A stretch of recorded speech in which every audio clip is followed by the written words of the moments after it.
শিক্ষার্থীরা তোমাদেরকে সবাইকে ধন্যবাদ এবং ধন্যবাদ জানিয়ে আমি আমার আজকে ক্লাস শুরু করছি। আমি SMZ ইমরান হাসান, প্রভাষক, অর্থনীতি বিভাগ, মোহাম্মদপুর কেন্দ্রীয় কলেজ, ঢাকা। আজকে আমি ক্লাসে যাওয়ার আগে গত ক্লাসে আমরা কি করেছিলাম সেটা নিয়ে একটু কথা বলি।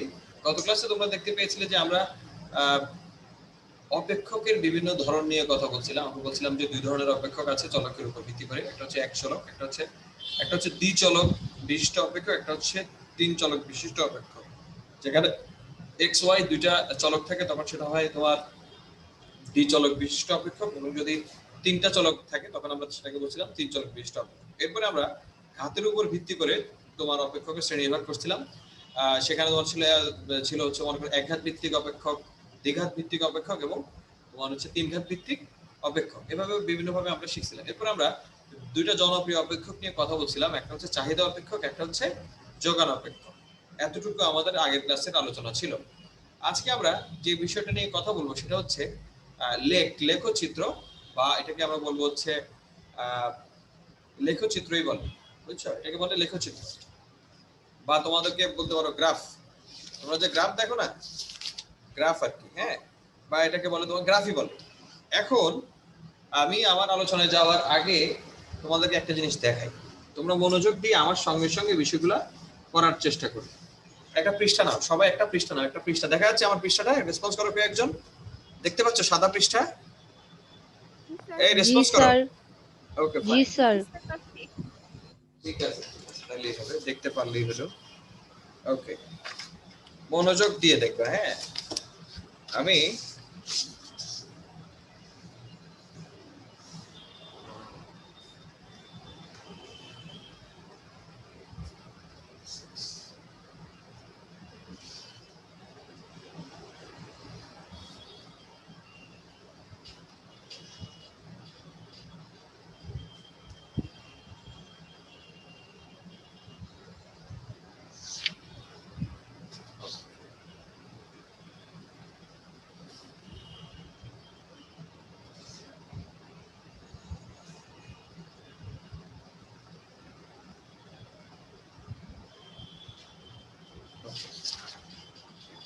দেখো তো কি দেখতে পাচ্ছ? দেখতে পাচ্ছ একটা পৃষ্ঠা আমি তোমাদের সামনে দেখাইতেছি, দেখো মনোযোগ দিয়ে, যে এখানে একটা লম্বা একটা দাগ আর একটা তোমার আড়াআড়ি একটা দাগ দেওয়া হয়েছে, তাই না? এই যে লম্বা একটা দাগ দেখতে পাচ্ছ তোমরা সবাই চিত্রটা?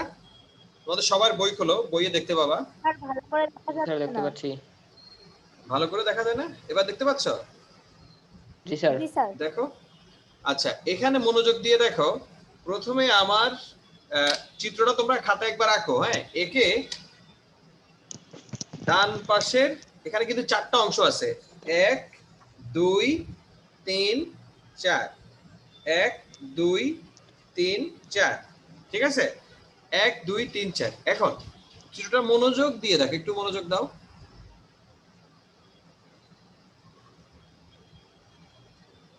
ঠিক আছে, লিখতে হবে না, একটু দেখো, দেখছো?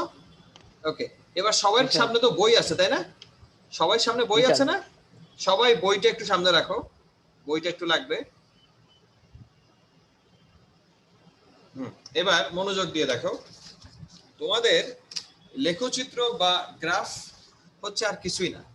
আমরা মনে রাখবো এখন তোমাদেরকে যা করাবো এটা তোমাদের সচরাচর পরীক্ষাতে কিছু এগুলো থেকে সচরাচর আসে না। 1 মার্কসের প্রশ্ন আসবে লেখচিত্র কি, যে তোমাদের সিলেবাসে এটা আছে। এটা যদি তোমরা যদি আরো অনেক বড় অনার্স মাস্টার্সে থাকতো তাহলে আমি এটাকে তোমাদের অনেক আলোচনা করতাম। জাস্ট বেসিক ধারণা দেওয়ার জন্য তোমাদেরকে দেখাইতেছি। সেটা হচ্ছে লেখচিত্র বা গ্রাফ আঁকার জন্য আমাদেরকে কিছু জিনিস ফলো করতে হবে। প্রথমত আমাদের একটা ছক কাগজ লাগবে। আমি যেই দাগটা, এই যে এটাকে বলে কি লম্ব, লম্বা আকার যেটা দিলাম এটাকে বলে লম্ব, আর এটাকে বলে ভূমি। যেটা এইভাবে গেছে সেটা হচ্ছে ভূমি, আর যেটা এভাবে গেছে সেটা হচ্ছে লম্ব, বুঝছো? আর আমরা আরো সহজভাবে বলতে পারি যে যেটা রাইজ, রাইজ হচ্ছে তোমার লম্ব, আর রান মানে হচ্ছে তোমার এটা রান, রান হচ্ছে তোমার ভূমি, রাইজ এন্ড রান। আচ্ছা এখন মনোযোগ দিয়ে দেখো কেন আমরা আসলে এটা করি, বা এটা লেখচিত্র করার জন্য আমাদের কি কি দরকার এটা ফার্স্টে জানতে হবে। মনে করো লেখচিত্রের জন্য তোমাকে ফার্স্টে একটা ছক কাগজ লাগবে, এরপরে তোমার একটা ভূমি অক্ষ লাগবে, এই যে দেখছো না একটা ভূমি অক্ষ, এই যে সোজা স্ট্রেইট যে লাইনটাকে সেটা ভূমি অক্ষ। এরপর কি লাগবে, একটা লম্ব অক্ষ লাগবে, যেটা খাড়া গেছে সেটা হচ্ছে লম্ব অক্ষ। এরপর কি লাগবে, তোমার একটা মূল বিন্দু লাগবে, দেখবা যে এই দাগটা এবং লম্ব অক্ষ এবং ভূমি অক্ষ যেখানে ছেদ করছে সেইখানে একটা ক্রস, একটা বিন্দু হয়েছে, যেটাকে বলে মূল বিন্দু, আমরা সেটা 0 দিয়ে দেখাই। এরপরে তোমার হচ্ছে যেটা লাগবে সেটা হচ্ছে আমাদের চতুর্থাঙ্ক বলে একটা বিষয় আছে। চতুর্থাঙ্ক দেখবা এখানে একটা দাগ, একটা লম্ব একটা ভূমিকে যখন ছেদ করে তখন 4টা অংশ সৃষ্টি হয়, 1 2 3 4 যে বললাম, এই 4টা অংশকে বলে চতুর্থাঙ্ক। বা তোমার হচ্ছে 4টা অঙ্ক নিয়ে 4টা জায়গা নিয়ে একটা তোমার হচ্ছে স্পেস ক্রিয়েট হয়, এটাকে বলে চতুর্থাঙ্ক। এখানেই আমরা বিভিন্ন মান দেখানোর চেষ্টা করি। এরপরে তোমার হচ্ছে স্থানাঙ্ক, যেটা সবচেয়ে গুরুত্বপূর্ণ, যে এই স্থানাঙ্কের মাধ্যমে তোমরা এক্স ওয়াই এর মানটা বসানোর চেষ্টা করো। আবারও শোনো, এই জিনিসের কোনো কিছুই তোমাদের পরীক্ষাতে সচরাচর আসে না বা এটা আসবেও না, জাস্ট ধারণা দেওয়ার জন্য তোমাদেরকে দিতেছি, ফিউচারে কাজে লাগলেও লাগতে পারে। এখন লেখচিত্র বা গ্রাফে স্থানাঙ্ক বলতে আমরা কি বুঝি, বা আমরা কিভাবেই বা মনে করো বললাম হচ্ছে, তোমরা সবাই খাতা নাও তো দেখি, খাতা নাও, সবাই একটা খাতা তো নেওয়াই আছে। লেখো এক্স কমা ওয়াই, ব্র্যাকেট দাও, এক্স কমা ওয়াই ব্র্যাকেট, এক্স কমা ওয়াই সমান সমান সমান সমান লেখো 5 কমা 10, 5 কমা 10, 5 কমা 10। তার মানে কি, এক্স এর মান হচ্ছে 5, ওয়াই এর মান হচ্ছে 10, আরে এক্স কমা ওয়াই সমান সমান 5 কমা 10। তার মানে এক্স হচ্ছে 5, ওয়াই হচ্ছে 10। তোমাদেরকে বলবে এই বিন্দুটা লেখচিত্রে উপস্থাপন করো, বুঝছো? এই বিন্দুটা লেখচিত্রে উপস্থাপন করো, ঠিক আছে? হ্যালো, শুনতে পাচ্ছ আমাকে? সঞ্জিদা, অর্পা, শুনতে পাচ্ছি। অর্পি, এই শোনা যাচ্ছে? আচ্ছা, কি বললাম শোনো, তোমাদেরকে বলবে যে এই যে কিছু এক্স ওয়াই এর মান দেওয়া থাকবে, বলবে এগুলোকে ছক কি বলে গ্রাফে অঙ্কন করো বা লেখচিত্রে দেখো, বলতে পারে। যদিও এগুলো কোনোদিন পরীক্ষাতে আসে না বা এগুলা ভবিষ্যতে আসবে কিনা আমি জানি না, আসে না এই পর্যন্ত। যদি আসে সিলেবাসের অন্তর্ভুক্ত, এজন্য আমি তো প্রত্যেকটা জিনিস দেখাবো তোমাদেরকে, বুঝছো, যেন কোনো বিষয় নিয়ে তোমাদের কোনো হেজিটেশন না থাকে। এখন তোমাদেরকে আমি যে প্রথমে যে পৃষ্ঠাটা দেখালাম, মনোযোগ দিয়ে দেখো, তোমরা সবাই বইটা সামনে নিয়ে দেখো।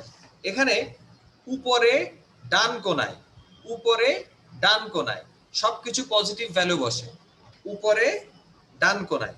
তোমাদের বইটা একটু খেয়াল করো, উপরে ডান কোণায়, এটাকে বলে প্রথম চতুর্থাঙ্ক বলে এই জায়গাটাকে, উপরে ডান কোণায়। বুঝি নাই, বলো। পেজ নাম্বারটা একবার বলবেন? আচ্ছা পেজ নাম্বার তো আমার কাছে তো বই এখন আছে স্বপনেরটা, স্বপনের বইয়ে তোমার হচ্ছে এটা 54 নম্বর পৃষ্ঠা, দেখো স্বপনের বইয়ের 54 নম্বর পৃষ্ঠা। আর মাসুমনের বই, দাঁড়াও তো একটু দেখি,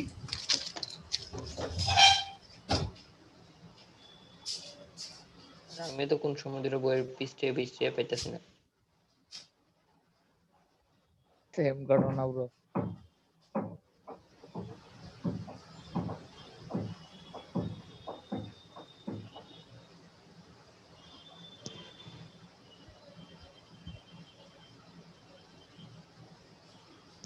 এই 61 পৃষ্ঠা হইতে পারে। 61 মনে হয়, কেউ না।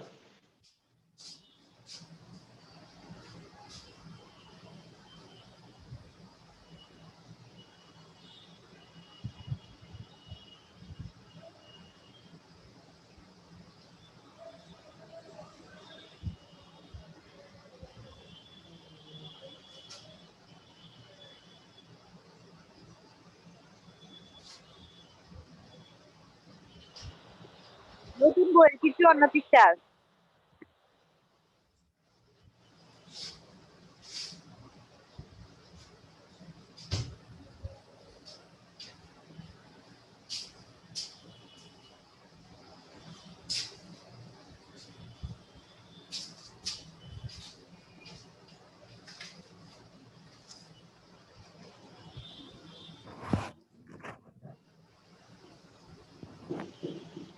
এই শুনতে পাচ্ছ? জি স্যার, শুনতে পাচ্ছি। আচ্ছা শোনো শোনো শোনো, আমার কাছে আপাতত তোমার দুইটা বই আছে বুঝছো, একটা হচ্ছে আক্তার স্বপন হুমায়ুন, হ্যাঁ, আর একটা হচ্ছে তোমার রঞ্জিত কুমার নাথ, হ্যাঁ।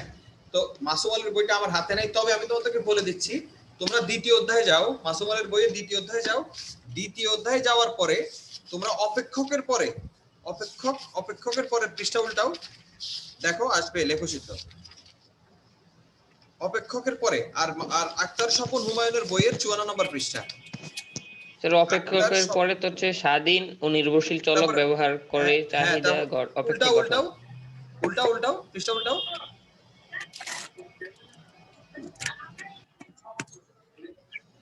স্যার এরপর আছে চাহিদা সমীকরণ থেকে চাহিদার একটা অঙ্কন। হ্যাঁ উল্টাও, পৃষ্ঠা উল্টাতে থাকো, দেখো লেখচিত্র আছে কোন জায়গায়? স্যার নাই লেখচিত্র। আরে আছে বেটা, ডাল লেখচিত্র আছে, ছাড়া। রেখার ডাল আছে, হ্যাঁ তারপরে ডাল, তারপরে রেখার ডাল, বিভিন্ন ধরনের সরল রেখার ডাল নির্ণয়, স্থিতিস্থাপকতা। ও লেখচিত্র নাই নাকি তোমাদের বইয়ে? লেখচিত্র মাসুম আলীর বইয়ে নাই?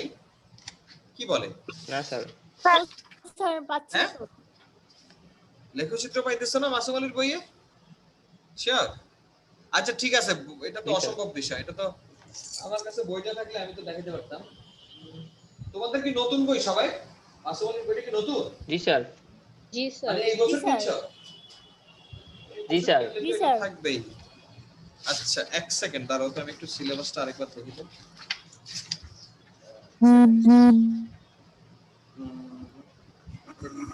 চলক ধ্রুবক, স্বাধীন চলক, ঢাল। স্যার হ্যাঁ বলো বলো।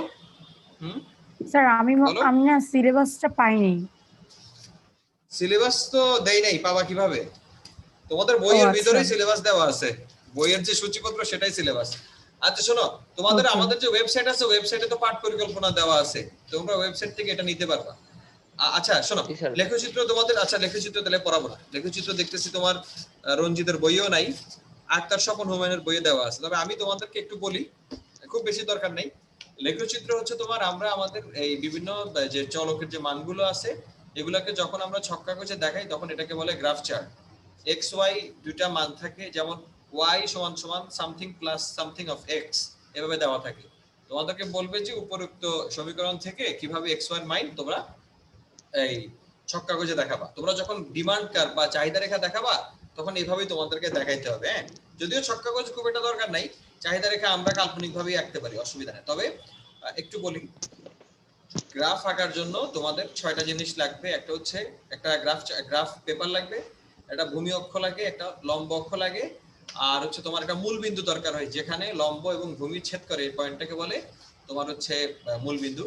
এরপর তোমার হচ্ছে চতুর্থাঙ্ক বলে একটা বিষয় আছে, 4টা বক্স হয়। তোমরা দেখছো যে একটা লম্ব একটা ভূমিকে যখন ছেদ করে তখন 4টা বক্স হয়, প্রথম, দ্বিতীয়, তৃতীয়, চতুর্থ।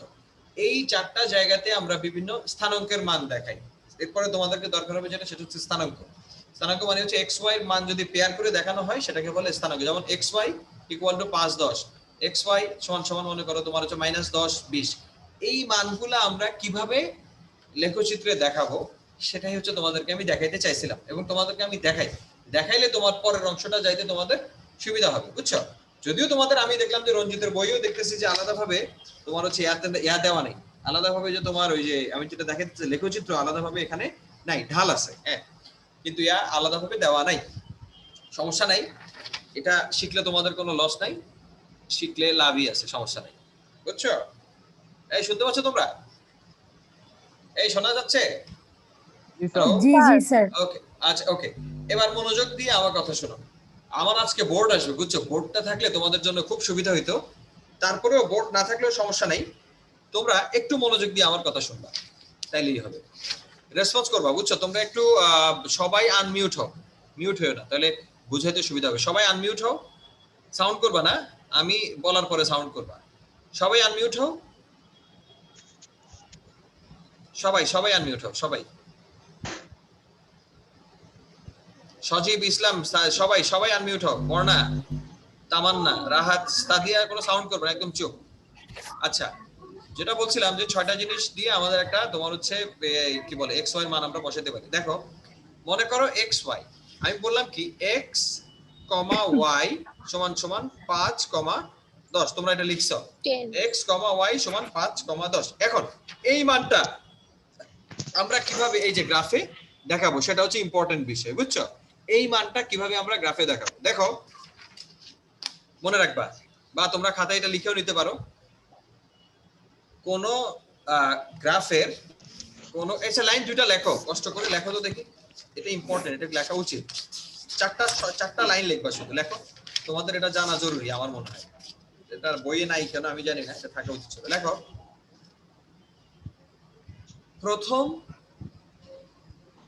প্রথম চতুর্থাঙ্কে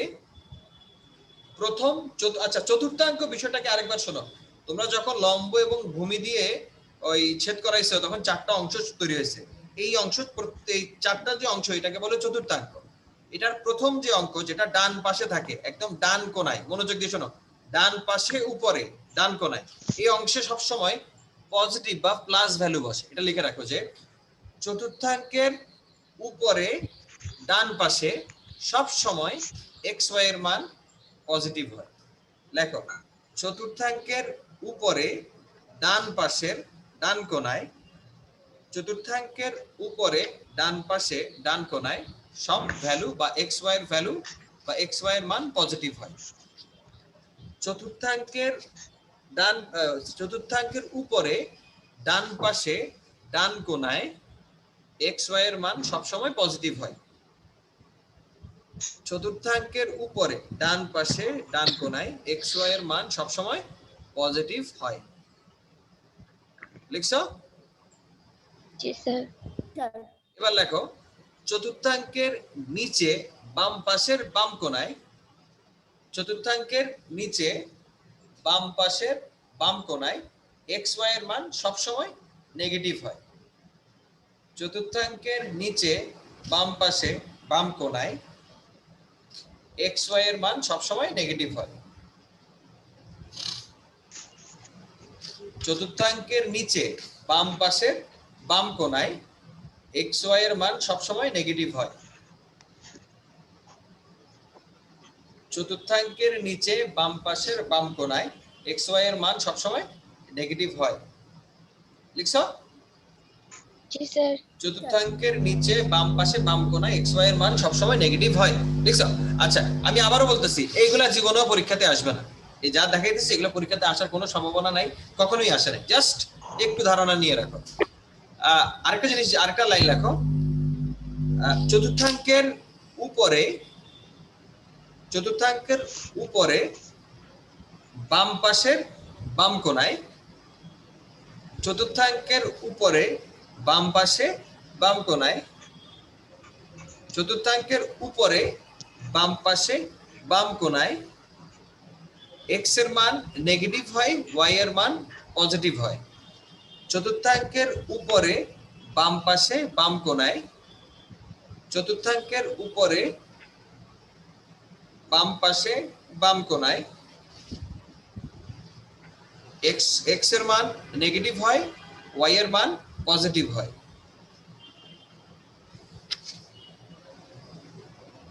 দেখছো? চতুর্থাঙ্কের উপরে বাম পাশে বাম কোণায় এক্স এর মান নেগেটিভ হয়, ওয়াই এর মান পজিটিভ হয়। আর লাস্টের লাইন লেখো, চতুর্থাঙ্কের নিচে ডান পাশে ডান কোণায়, চতুর্থাঙ্কের নিচে ডান পাশে ডান কোণায় এক্স এর মান পজিটিভ হয়, ওয়াই এর মান নেগেটিভ হয়। চতুর্থাঙ্কের নিচে ডান পাশে ডান কোণায় এক্স এর মান পজিটিভ হয়, ওয়াই এর মান নেগেটিভ হয়। চতুর্থাঙ্কের নিচে ডান পাশের ডান কোণায় এক্স এর মান পজিটিভ হয়, ওয়াই এর মান নেগেটিভ হয়। ঠিক আছে? এক্স এর মান পজিটিভ, ওয়াই এর মান নেগেটিভ। এখন লিখছো সবাই? আবারও একবার বলি, প্রথমে বললাম হচ্ছে, লিখছো সবাই? জি স্যার। ওকে, এবার একটু মনোযোগ দিয়ে শোনো। এবার আর কিছু লিখতে হবে না, এতটুকু লিখছো ভালো করছো, এটা জানার জন্য লেখালাম। বিষয়টা হচ্ছে কি, মনে করো আমি বললাম এক্স ওয়াই পেয়ার আকারে থাকে, এক্স ওয়াই সমান সমান 5 10। বলো তো এখানে এক্স এর মান 5, ওয়াই এর মান 10, তাই না? তার মানে দুইটাই পজিটিভ না? বলো তো এটা কোথায় বসবে? প্রথম চতুর্ভাগে। ইয়েস, প্রথম চতুর্ভাগে, মানে ডান পাশে উপরে, ডান পাশে ডান কোণায় বসবে। কিভাবে বসবে? ছক কাগজে দেখবা প্রত্যেক ঘর হচ্ছে এক, যদি ধরো 1 2 3 4 5 এই হচ্ছে x, ঠিক আবার উপরে উঠবে 10, y হচ্ছে 10 টা, তাহলে 1 2 3 4 5 6 7 8 9 10, ওই একটা ফোঁটা, ওই ফোঁটা হচ্ছে 5,10 বা xy এর স্থানাঙ্ক। বুঝছো? মনে করো এই যে গ্রাফ দেখছো না, এই যে চিত্র, দেখো মনোযোগ দিয়ে, এখানে যদি আমি দেখো, আমি বলছি কি ডান পাশের উপরে ডান পাশের ডান কোণায় ধরো xy এর মান হচ্ছে 5 আর 10, x 5 y 10, কিভাবে দেখাবো? দেখো এই যে অংশটা দেখছো, এই যে এখানে দেখা যাচ্ছে ডান পাশের ডান কোণা, এখানে কি হবে? দুইটাই পজিটিভ ভ্যালু হবে। তাহলে আমরা কিভাবে দেখাবো এটা দেখো, তোমাদের যদি গ্রাফ থাকে দেখো, ধরো 1 2 3 4 5, এটা ধরো x, এই হচ্ছে 5, আর এটা ধরো y এর মান 10। তাইলে এই দেখো এই যে একটা বিন্দু পাইছি, দেখো এখানে একটা বিন্দু দেখা যাচ্ছে না, এই যে বিন্দু, এই যে x হচ্ছে এদিকে, তাই না? x দেখা যাচ্ছে, এই যে x দেখছো, x, এই যে x, স্যার এই যে x হচ্ছে 5, y হচ্ছে 10, এখানে একটা বিন্দু পাইছো না, যোগ করছো না দুটো বিন্দু, x এবং y দুটো বিন্দু, যেই বিন্দু দিয়ে যোগ হবে সেই বিন্দুকে আমরা বলবো হচ্ছে xy এর স্থানাঙ্ক। তাহলে এই বিন্দুতে আমরা কি দেখাচ্ছি? xy এর মান একসাথে দেখানো গেছে। এবার যদি বলি আমি, ধরো x এর মান হচ্ছে -5, y এর মান হচ্ছে +10, তখন কোথায় দেখাবো বলো তো দেখি সানজিদা? হ্যাঁ, x এর মান হচ্ছে, মেয়েরা উত্তর দাও, নাজিয়া, নাজিয়া, সানজিদা, জি স্যার। মনোযোগ দিয়ে শোনো, খুব বেশি বুঝতে হবে না, জাস্ট বেসিক ধারণাটা নিয়ে রাখো। ধরো x এর মান হচ্ছে -5 আর y এর মান হচ্ছে মনে করো 10, তাইলে আমরা কোথায় দেখাবো বলো তো, কোন জায়গায়? x হচ্ছে নেগেটিভ, চতুর্থাংশে হ্যাঁ x হচ্ছে নেগেটিভ, হ্যাঁ x হচ্ছে নেগেটিভ, তার মানে এইখানে না, এই পাশে না, এই জায়গাতে না, জি ওকে, তার মানে কিভাবে দেখাবো দেখো, কোন জায়গায় দেখো, দেখো এখানে না, এখানে না, জি স্যার। হ্যাঁ ঠিক আছে। তো আমার আমার আমার কিন্তু এটা তোমাদের সামনে আয়না না, এটা তো জুমে দেখাইতেছি, তাই না? আমার খাতায় দেখো, আমার খাতায় হচ্ছে ডান পাশে হচ্ছে প্লাস প্লাস আর বাম পাশে হচ্ছে মাইনাস প্লাস, x হচ্ছে এখানে মাইনাস, y হচ্ছে প্লাস, উপরে এই অংশটা হচ্ছে সবসময় পজিটিভ, এই অংশটা হচ্ছে সবসময় পজিটিভ x y এর, এই নিচের যে কোণাটা দেখছো, এই কোণাটা সবসময় নেগেটিভ, নেগেটিভ। আর এই যে কোণাটা দেখছো, এখানে x হচ্ছে নেগেটিভ, y হচ্ছে পজিটিভ, আর এখানে হচ্ছে তোমার x হচ্ছে পজিটিভ, y হচ্ছে নেগেটিভ। বুঝছো? এই এতটুকুই জানো। এখন বললাম যে -x যদি -5 আর y যদি 10 হয়, তাহলে কি হবে? x যে -5 হলে এদিকে আসবে, -5 আর y তো 10, ধরো 10 এদিকে আসবে, এই যে এখানে একটা বিন্দু আসবে এই জায়গাতে। বুঝছো? জি স্যার। এবার যদি বলি x -5 y ও -5, তখন কোথায় যাবে বলো তো দেখি? x y হচ্ছে নিচের ঘরে। এই যে নিচে, এই যে এখানে না, এই জায়গা না? হ্যাঁ স্যার। জি স্যার। ঠিক আছে, এই যে জায়গাতে হবে। এবার যদি বলি তোমার হচ্ছে x হচ্ছে পজিটিভ, x মনে করো 5, y হচ্ছে -5, তাহলে কি হবে বলো তো দেখি? x হচ্ছে 5, চতুর্ভাগে, হ্যাঁ ফাইন, এই যে এই জায়গাতে, তাই না? x হচ্ছে 5, y হচ্ছে -5, তার মানে এখানে বসবে। এই এখন যেই জন্য জিনিসগুলো তোমাদেরকে জানালাম, এরপরে আমরা যে জিনিসটা দেখবো সেটা হচ্ছে ঢাল। কি দেখবো আমরা? ঢাল। এতটুকুই থাকে, এতটুকু আর বেশি লাগবে না। এখন আমরা তোমার হচ্ছে ঢাল নিয়ে কথাবার্তা বলবো। ঢাল নিয়ে বলি কারণ এই লেখচিত্রটা দেখতেছি তোমাদের একমাত্র আক্তার স্যারের বইয়ে দেওয়া আছে, বাকি বইগুলোতে নাই, তো খুব বেশি পড়াশোনার এটা দরকার নেই, জাস্ট বেসিক ধারণা দিলাম। আচ্ছা, ঢাল, ঢাল বলতে কিন্তু ঢাল তলোয়ার ঝনঝনিয়ে বাজে এই বিষয়টা কিন্তু এটা না, বুঝছো? ইকোনমিক্সে ঢাল জিনিসটা একটু ভিন্ন অর্থে ব্যবহৃত হয়, বুঝতে পারছো? ঢাল মানে কিন্তু ডাল না, কিন্তু ঢাল, ভয়কার ঢা ল ঢাল, মানে ঢাল হ, নট ড, ডাল না কিন্তু। ঢাল ইংলিশে বলে স্লোপ। ঢাল বিষয়টা কি একটু মনোযোগ দিয়ে শোনো, কিচ্ছু না, সকল বইয়ে দেওয়া আছে। ঢালে তোমরা যাও, বই আছে না, সবাই বই খুলে দেখো। স্বাধীন চলকের পরিবর্তন ঘটলে বা স্বাধীন চলক বলা যায় একটি চলকের মানের পরিবর্তনের ফলে অন্য চলকের মানের পরিবর্তনের হার দেখায় ঢাল। মানে একটা চলক যদি পরিবর্তন হয়, এই কারণে অন্য চলকটা কি পরিমাণ পরিবর্তন হবে তার অনুপাতকে দেখাবে হচ্ছে তোমার ঢাল মানে স্বাধীন চলকের পরিবর্তনের ফলে অধীন চলকের পরিবর্তনের হারকে যদি আমরা অনুপাত দিয়ে দেখাই তখন আমরা এটাকে বলবো ঢাল।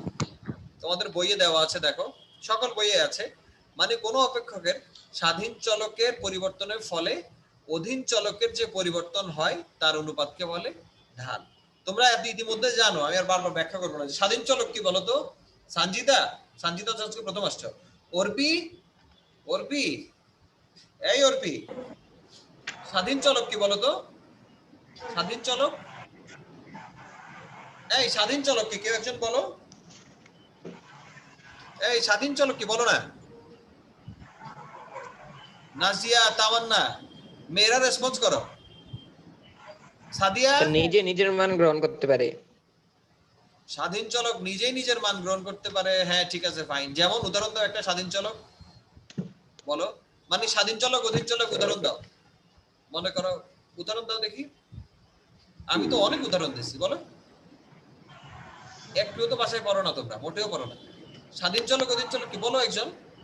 উচ্চতা বাড়লে ওজন বাড়ে, তাই না? তাহলে উচ্চতা হচ্ছে স্বাধীন, ওজন হচ্ছে অধীন। দাম কমলে চাহিদার পরিমাণ বাড়ে, দাম হচ্ছে স্বাধীন, চাহিদা হচ্ছে অধীন। তারপর যদি বলি আমি তোমার হচ্ছে কি বলবো, মনে করো বললাম হচ্ছে দাম বাড়লে যোগানের পরিমাণ বাড়ে, দাম হচ্ছে স্বাধীন, যোগান হচ্ছে অধীন। আয় বাড়লে ব্যয় বাড়ে, ধরো, তাহলে কি আয় হচ্ছে স্বাধীন, ব্যয় হচ্ছে অধীন। এভাবে তোমরা বুঝবা কে কার উপর নির্ভর করতেছে, বুঝছো? এটা একটা বোঝার বিষয় আছে। স্বাধীন চলক অধীন চলক, যখন আমরা ঢাল বের করি বা ঢাল আমাদের দরকার, তখন আমাদের বুঝতে হবে যে আসলে নরমালি যেটা হয়, আমরা ওয়াই কে মূলত অধীন চলক দিয়ে দেখাই, এক্স কে মূলত স্বাধীন চলক দিয়ে দেখাই। আরো সহজ যদি জানতে চাও, ওয়াই হচ্ছে নরমালি আমরা ওয়াই কে অধীন চলক হিসেবে দেখাই আর এক্স কে স্বাধীন চলক হিসেবে দেখাই। আরো সহজভাবে যদি জানতে চাও, সেটা হচ্ছে সমান সমান চিহ্নের বাম পাশে বসে অধীন চলক, ডান পাশে বসে স্বাধীন চলক। সমান সমান চিহ্নের বাম পাশে বসে অধীন চলক, ডান পাশে বসে স্বাধীন চলক। কারো কোনো প্রশ্ন আছে বলো দেখি আমাকে? এই অর্পি, সঞ্জিদা, বলো। কারো প্রশ্ন? কি বলছি বলো তো? এই সজীব বলো। আচ্ছা, মিফতাহুল জান্নাত, জান্নাত, হ্যাঁ বলো দেখি কি বলছি বলো তো? সমান সমান চিহ্নের বাম পাশে কি বসে বলো তো? বাম পাশে কি বসে? বাম পাশে স্বাধীন চলক। খুব সঠিকভাবে ভুল বলেছো, এই জন্য তোমাকে ধন্যবাদ। সমান সমান চিহ্নের বাম পাশে বসে অধীন চলক, ডান পাশে বসে স্বাধীন চলক। আর আমরা নরমালি বা সাধারণত অধীন চলককে ওয়াই দিয়ে দেখাই, স্বাধীন চলককে এক্স দিয়ে দেখাই, ঠিক আছে? বুঝছো? এতটুকুই জানো। সমান সমান চিহ্নের বাম পাশে বসে অধীন চলক, ডান পাশে বসে স্বাধীন চলক। ওয়াই কে আমরা মূলত অধীন চলক দিয়ে দেখাই, এক্স কে মূলত স্বাধীন চলক দিয়ে দেখানো হয়। এখন যদি আমি বলি ওয়াই সমান সমান 10 প্লাস এক্স, তার মানে ওয়াই হচ্ছে অধীন চলক, এক্স হচ্ছে স্বাধীন চলক। এক্স এর বিভিন্ন মানের উপর ভিত্তি করে ওয়াই এর মান আসবে। এই তোমরা আবারও বলতেছি, তোমরা এখান থেকে এই যে এতক্ষণ যে এত কিছু, এত খুব বেশি এগুলা ম্যাথ কিচ্ছু না। তোমরা আবার ভাইবো না যে আমি তোমাদেরকে অনেক বড় আকাশ ছোঁয়া ম্যাথ করাইতেছি, বিষয়টা কিছুই না। জাস্ট তোমরা বইটা একবার খুললে তোমরা নিজেরাই বুঝতে পারবে বিষয়টা আসলে কি। মূলত ঢাল আসলে পরিবর্তনের হাত দেখায়, বুঝছো? ঢাল হচ্ছে পরিবর্তন বা স্বাধীন চলকের পরিবর্তনের ফলে অধীন চলক কি পরিবর্তন হয় বা অধীন চলকের কেমন পরিবর্তন হয় সেটা দেখায় ঢাল। নরমালি কি হয়? ঢাল সমান সমান অধীন চলকের পরিবর্তন ডিভাইডেড বাই স্বাধীন চলকের পরিবর্তন, অথবা আমরা একটু যদি ম্যাথমেটিক্যালি দেখাই dy বাই dx, এটাকে বলে ঢাল। এখন তোমাদের সকল বইয়ে দেখবা বিভিন্ন ভাবে বোঝানো আছে। মনে করো x এবং y এই দুইটা হচ্ছে চলক। এটা আমি মূলত তোমাদেরকে বোর্ড দিয়ে দেখাবো, বুঝছো? এটা আর একটা ক্লাস, এটা নিয়ে বলবো, জাস্ট একটু ধারণা দেই। মনে করো x এবং y দুইটা হচ্ছে চলক। আমি তো বললামই y হচ্ছে নরমালি আমরা অধীন চলক হিসাবে দেখাই, আর x হচ্ছে স্বাধীন চলক। ঢালের সূত্র তোমরা জানো, হ্যাঁ ঢালের সূত্র কি? অধীন চলকের পরিবর্তন ডিভাইডেড বাই স্বাধীন চলকের পরিবর্তন, এই হচ্ছে ঢাল পরিবর্তন। এখন ধরো আমি বললাম x এর মান 1 আর 2, এটা লিখে তোমরা সব বইই আছে লেখা আছে, x নিচে লেখো 1 2, y লেখো নিচে 10 15। x দুইটা কলাম করো, কলাম করে এক পাশে x এক পাশে y। x এর নিচে লেখো 1 2, y এর নিচে লেখো 10 15। এখন তোমাদেরকে বলা হলো যে উপরোক্ত তথ্য থেকে ঢাল নির্ণয় করো। কেমনে ঢাল নির্ণয় করবা বলো তো? ঢাল নির্ণয় করো, তোমরা শিখছো? এখনো শিখো নাই, কারণ এখানে পরিবর্তনটা তোমাদেরকে বুঝতে হবে, বুঝছো? এখন মনোযোগ দিয়ে দেখো, আমি আবারও সূত্রটা দেখো। উপরে হচ্ছে অধীন চলকের পরিবর্তন ডিভাইডেড বাই স্বাধীন চলকের পরিবর্তন। তো স্বাধীন চলক নরমালি কি? এক্স। তাহলে এক্স প্রথমে দেখো 1 থেকে 2 হয়েছে না, 2 থেকে 1, তুমি যেভাবেই দেখো, ধরো এক্স হচ্ছে 2 থেকে 1 হয়েছে, তাহলে এক্স এর পরিবর্তন হয়েছে কিভাবে? 2 মাইনাস 1 সমান সমান 1। এক্স এর পরিবর্তন হয়েছে কত? 1। এক্স এর পরিবর্তন হয়েছে কত? 1। এবার y কত হয়েছে? প্রথমে ছিল y 15, 15 থেকে কত হয়েছে y বলো তো? তোমরা কানে শুনো, শুনতে পাচ্ছ আমাকে তোমরা? এই জি স্যার। আচ্ছা, x হচ্ছে 1 2, এটা লিখছো? x নিচে 1 2, y এর নিচে লেখো 10 15। এখন আমরা জানি ঢাল হচ্ছে স্বাধীন চলকের পরিবর্তনের ফলে অধীন চলকের যে পরিবর্তন হয় তার অনুপাত দেখা হচ্ছে ঢাল। তাহলে এখানে স্বাধীন চলকের পরিবর্তন কিভাবে বের করবা? দুইটা x আছে না, দুইটা x এর পার্থক্য হচ্ছে x এর পরিবর্তন, y এর পরিবর্তন কি? দুইটা y এর যে y এর দুইটা মান আছে, দুইটার যে পার্থক্য সেটা হচ্ছে তোমার y এর পরিবর্তন। তাহলে এখন দেখো x এর পরিবর্তন নিচে বসবে, ধরো x শুরুতে 2 ছিল পরে 1 হয়েছে, তাহলে 2 - 1 হচ্ছে 1। আর y শুরুতে ছিল কত? 15, 15 থেকে 10 এ আসছে, 15 - 10 হচ্ছে 5। তার মানে ঢাল হচ্ছে এখানে 1, ঢাল হচ্ছে কত? 5 ডিভাইডেড বাই 1 সমান সমান হচ্ছে 5। কেমনে বুঝলাম? কারণ আমরা জানি অধীন চলকের পরিবর্তন উপরে বসে, এখানে তোমার y এর পরিবর্তন হচ্ছে কত বলো তো? 5। কেন 5? 15 থেকে 10 বাদ দিলে 5 হয়। আর x এর পরিবর্তন হচ্ছে কত? 1। কেন? 2 থেকে 1 বাদ দিলে 1। হ্যাঁ বলো বলো